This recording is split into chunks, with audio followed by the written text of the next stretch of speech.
It's Kenzie and I here, and we thought we'd do a little video going over everything we brought. It was a big question we had when we were planning our trip. A little sneak peek is that we overpacked by a significant amount.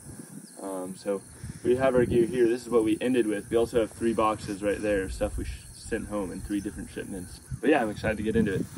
Kenzie's gonna get us started with her panniers. What you got in there, Kenz? So I haven't touched this since the trip ended, and it's a mess in here of mostly clothes. But very important, I got the chamois. She only had 1 chamois the whole trip. And it started ripping at the seams, so I recommend having 2. I've got my Mountain Hardwear raincoat. It's a Gore-Tex fabric. I've got my Patagonia 3/4 zip fleece. A pair of zip-off pants, which was really nice when there was a lot of mosquitoes, because then I could zip on my long pants. I think this is more clothes. This is my sun shirt. It's also Mountain Hardwear. Yeah. My tie-dye sun shirts. A handmade beanie that I bought at the Joyce General Store in Washington. And my green safety vest. All right, next we're gonna do my clothing pannier as well. I also had some other stuff in here. I had our kitchen. This is an MSR Whisper Light. Basically this larger stove, stainless steel material. I chose stainless steel. I know it's heavier, but it's extremely durable. It has a pretty good heat capacity, so when you're cooking, it's not just gonna burn your food immediately with the higher flame output of these stoves. But we had windscreens in here. We had this little MSR scrubber, which we really love for cleaning. You can scrape with this end, scrub with this end. I also like that this system comes with this pot gripper here. A little lighter in here, big lighter. We have this can opener, which I highly recommend, especially if you're planning on doing more cooking. I mean, typically we're not carrying cans of food for long distances, but oftentimes we're camping in towns. And so just go to the grocery store, get a couple cans. Then you've got this little less than an ounce can opener that from Coghlan. Yeah, super helpful when you need it because you don't want to open a can with a knife. This is my food bag. It usually stayed pretty empty, but I'd always keep a spare Knorr in here in case we got to camp and didn't have any food, misplanned. This is just a good emergency thing to have. It barely weighs anything. So that's what I would keep in here. And then when we would get to camp, I would put all the food I had in my frame bag and up here that was all accessible and I was eating throughout the day. And I'd put it in here, roll it up, and make it a little bit more smell resistant for bugs, or not bugs, for rodents and whatnot. I've also got this Thermarest pillow. This thing weighs about like 2 ounces and it's super nice. You can inflate it with 2 breaths, and it's really a game changer. I had 2 pairs of shorts in here for the whole trip, and I found that to be a really nice balance. These shorts were a little more thick, and these are a little thinner. And I would always have one that I would keep clean and only wear like when I was going to camp at night, and one that I would bike in, and it would get a little more stinky, and I kind of alternated between these, which one was which. So I highly recommend having 2 pairs of shorts. These are my leggings, which I also highly recommend cold mornings, whatnot, in the mountains. There were some days where I wore these all day. And then some underwear. I only had 1 pair of underwear because one of my shorts has built in. I had 3 pairs of socks. I had 1 pair of thicker Smartwool socks. These are technically hiking socks. They're nice on colder days, thicker material. This buff here, or it's not a buff, it's a Smartwool neck gaiter, but super handy on cold days. It keeps the heat in, and on warm days it kind of regulates your temperature a little more, collects sweat. As far as my 2 chamois, one of them was a bib and one was just a regular waist chamois. This one's from Pearl Izumi, this one's from Patagonia, and I found I liked the Patagonia one a lot more. It's technically, it's their Dirt Roamer series, it's technically an undergarment, so typically someone would wear shorts over this, but I usually just wore it alone when it got warmer, because it's extremely breathable material. The problem with this is the Pearl Izumis did not breathe very well, and so on colder days it was great, but the Patagonias, once we got into the warmer climates, I wore these almost exclusively just because I could get so much ventilation. This is my go-to shirt. It's a Patagonia long sleeve guide shirt. I always wore long sleeves on the trip. I didn't want to deal with the sun, keep as much of the water as I drank in me, and I highly recommend the long sleeve guide there. Also highly recommend having a more traditional sun shirt. This breathed a little better. It was also more, if I say like in the winter it would keep me warmer, summer it would keep me cooler. This was the rain jacket, which I do not really recommend. It's Patagonia's cheapest option, and it's beautifully designed, but their material choice is inadequate, I would say, but it's great design, nice and simplistic. Smartwool 250 base layer here. This thing's stinky as heck and discolored, but it's extremely versatile here. This thing I would highly recommend if you could have any one of my pieces of gear. Oh my gosh, to have this when we were on the Olympic Peninsula or Washington State, I wore that every day, all day almost. And once it got warmer, it would keep me a little cooler. If it got wet, it would still keep warm. Things like that. That merino wool just really does good regulating. This is my Mountain Hardwear fleece though. This was a polyester. And I also had 2 knee warmers, which I used when we were starting out to keep my knees warm and prevent joint pain. Even if it's 68 or below, I put on knee warmers just because it's like your engine block there and you want to keep that warm and functional. That's all I got in that pannier. Alright, so we're about a week later here. We ran out of time last time we were recording. But I'm going to move on to the front side of the bag. And so I did a weird setup. This is kind of untraditional where I had the 2 panniers on the back, and then I didn't have any panniers in the front, and instead I decided to put all my water bottles up here. I found that having 3 bottles that were squeeze bottles that you can drink out of while riding was awesome. I definitely wouldn't get a bottle that you have to twist off to be your main bike bottle. But these 3 bottles, I think they're all 20 ounces maybe 18, something like that, but would rotate between these. I'd also found out the hard way to only put water in these bottles. Started putting fun beverages in them at the end and they got moldy, so don't do that. But then I also had this silo Nalgene for large amounts of water. So if we're going through a really dry stretch, or if we're getting close to camp and we know it's a dry camp, I'll fill that up. So now I'm going to move on to the back pannier here. One thing I like about these oar leaves is they just pop off like that. And that's all you got to do. Anyway, starting off here, it's kind of weird. I actually brought a chair, which is crazy to some people. They might think it's crazy. This is the Helinox Chair Zero. I also brought a pillow, which is another luxury item. But it hardly weighs anything. Towel I kept in this pannier. It's not even a full body towel, just more of a washcloth, but it soaked up all the water it needed to whenever we'd shower. Our tent here, I actually didn't even keep in a tent bag. So this is the Big Agnes Tiger Wall Bike Packing Edition.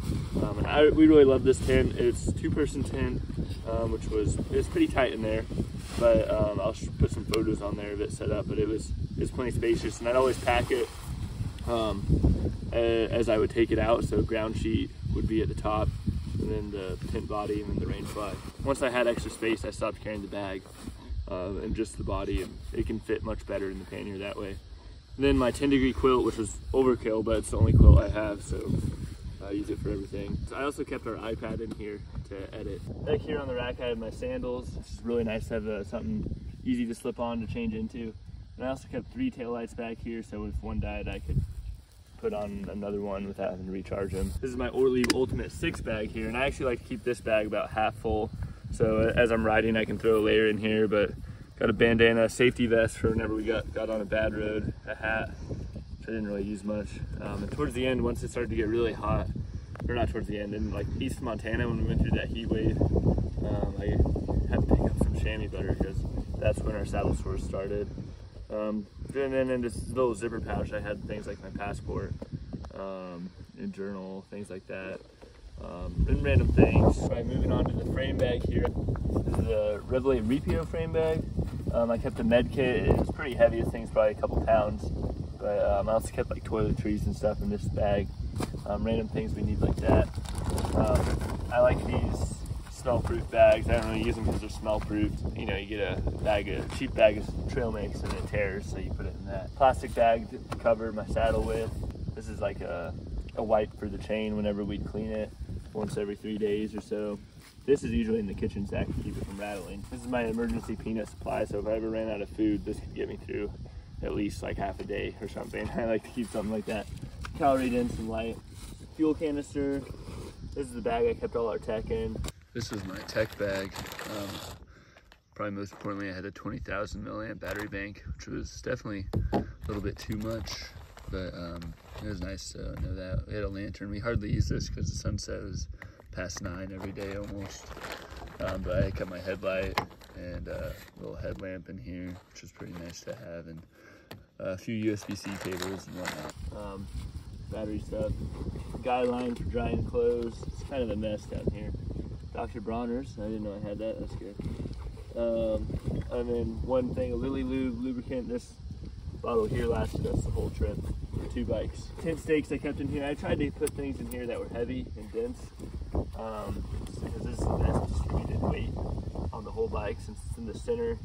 You know, you want your center mass to be over your bottom bracket, basically. So I tried to put heaviest things in this bag. This is my multi-tool though. It's the M17 from Crank Brothers. I really like this thing. Moving down here, I've got my Decine. I don't even know what they call this, but I kept a spare tube in there, and then there's 2 CO2 cartridges. This is where I kept my phone. It's kind of overkill, but there was one time on the trail where I actually just left a bunch of granola bars in here when we got to a Walmart and could restock for cheap. Feed bag here for snacks and whatnot. One of the most critical pieces of gear we used a ton is this air horn for dogs. Dogs come at you, you blow the air horn at them, they run away. Sometimes they whimper, which is not great. Yeah, and I think that about covers it. Oh, one last little bag here. This is a bag I never really went into, hence why I forgot it. But just random repair stuff, spare cables, spare grease, sewing kit, extra tube again, that kind of stuff. And that's about all the gear. My second pannier, I have a denim button down. It's definitely a heavy option, but I felt stylish in it. Style's a big thing for Kenzie. A baby blanket that I bought handmade from a lady, a bandana, my passport, some deodorant. I have a spare pair of glasses, a pillow, and this one sucks, it's from Climate. 3 pairs of socks, a knee brace. This was important in the Midwestern states. A hairbrush, also important. Hotel shampoo. Headlamp, another pair of shorts. I barely wore these. Specialized dual gel gloves. Kenzie did have some hand numbness. Yeah, definitely. A lot of hand numbness. Gloves are definitely a critical piece of gear though. Yeah, we got these in North Dakota and they didn't hold up. My Sea to Summit collapsible cup.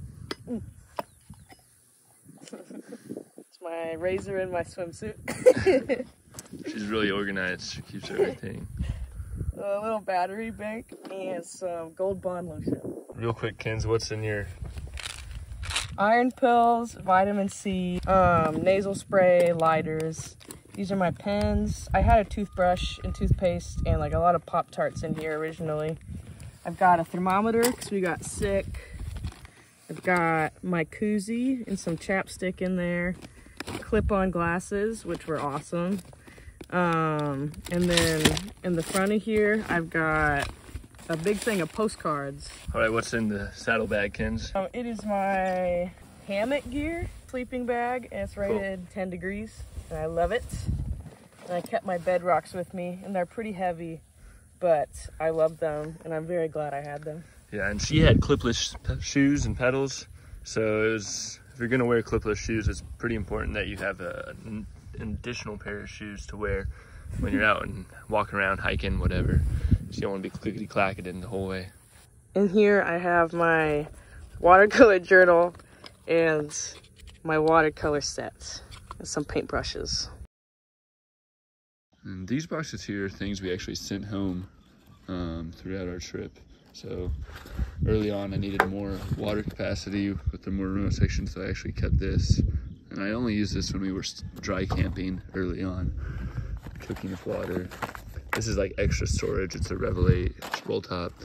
And this is a little extra tube storage, rolls onto the frame on the outside. So these add space to the outside of the bike, which was nice. We had 2 knives, we realized, and we only need 1, so send a knife home. This was just a t-shirt, didn't need it. Had enough t-shirts, some gloves. It got pretty hot, so didn't need any more gloves. Kenzie actually found a seat bag on the way, so she sent that home. She had a beanie too. It was really quite chilly for the first emergency whistle. It was quite chilly for the first month of the trip, and then we got out of the mountains and it was really hot. Kenzie's leggings. This is my puffy. Then I had these lobster gloves, which I only used them on a downhill after a long climb. Kenzie's puffy, Kenzie's headlight, ankle braces because we were having some ankle issues. Where I actually really liked having this Nalgene. We just stopped cooking as much because we got tired of it.